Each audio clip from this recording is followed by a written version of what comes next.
Il villaggio di Surbale, indagato a partire dagli anni 30, consta attualmente di circa 70 capanne distribuite su un crinale ad 890 metri sul livello del mare.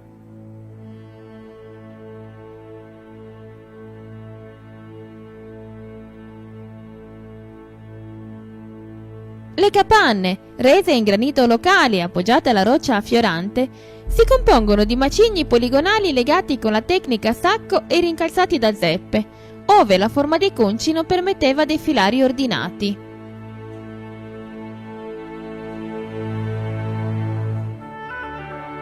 Prevalentemente si mostrano di forma circolare, con gli ingressi rivolti ad oriente. Il pavimento si mostra imbattuto di argilla o in alcuni casi lastricato in granito, e sovente vi si trovano i focolari racchiusi da ghiere in pietra e ribattuti nel fondo.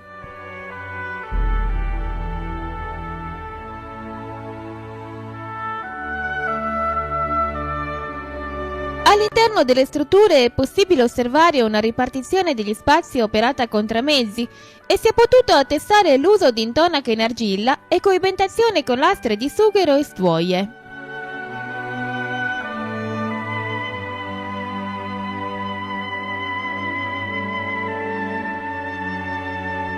Nello studio di una capanna colta da incendio si è potuto inoltre elaborare che le capanne presentavano un alzato in granito e una travatura di legno a costituire la base del tetto.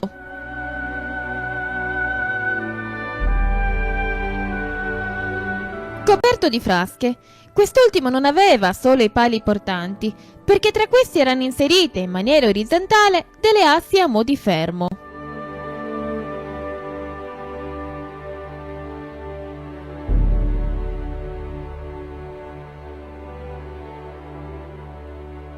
Infine tutto l'impianto veniva ricoperto e impermeabilizzato d'argilla, a cui probabilmente erano sovrapposte delle lastre di pietra, proprio come si presentano ancora tuttora le pinnette.